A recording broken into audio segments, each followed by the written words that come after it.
পশ্চিমবঙ্গে ৩ মাসের বিজেপি সরকার উদ্দেশ্য প্রণোচিতভাবে একের পর এক মুসলিম সম্প্রদায়ের উপর কখনো ডাইরেক্ট কখনো ইনডাইরেক্টলি বার করে মুসলিম সম্প্রদায়কে উত্তেজিত করার চেষ্টা করছেন।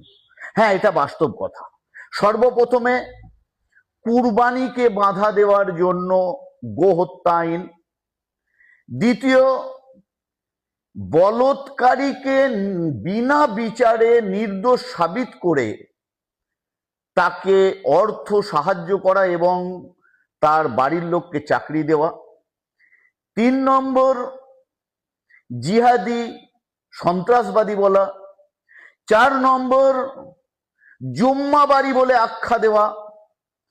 তাতেও যখন মুসলিম সম্প্রদায়ের মানুষ তারা ধৈর্য ধরে দেশের জন্য শান্ত রয়েছে, তখন নতুন করে একটা ব্যাটসম্যান নিয়ে এলেন তাসলিমা নাসরিনকে। সেটাতেও যখন কাজ হলো না, এখন পড়েছে মুসলমানদের মসজিদের মাইক বা লাউড স্পিকার খুলে নেওয়ার জন্য। তাই আমি একটা কথাই বলবো, পশ্চিমবঙ্গের মাননীয় মুখ্যমন্ত্রী, সময়ের চাকা কিন্তু টিক টিক টিক টিক করে ঘুরতে থাকে। আপনি সংবিধানের ওপর নয়, আপনি আইনের উপর নন, আপনি কেবলমাত্র বর্তমানে পশ্চিমবঙ্গের মুখ্যমন্ত্রী। যেমন বিগত দিনে আরো মুখ্যমন্ত্রী ছিল ঠিক তেমন। আপনি এটা ভেবে নেবেন না যে আপনি পশ্চিমবঙ্গের সাধারণ মানুষের গডফাদার। তাই আইন সকলের জন্য সমান করবেন এবং সংবিধান এবং আইন মেনে কাজ করার চেষ্টা করবেন।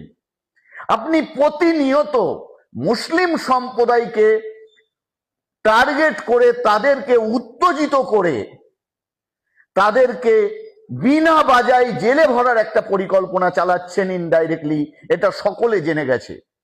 তাই আমি বিশেষ করে পশ্চিমবঙ্গের মুসলিম সম্প্রদায়ের মানুষের কাছে বলবো, ভয় খাবেন না। গণতান্ত্রিক পদ্ধতিতে আন্দোলন করা আপনার মৌলিক অধিকার।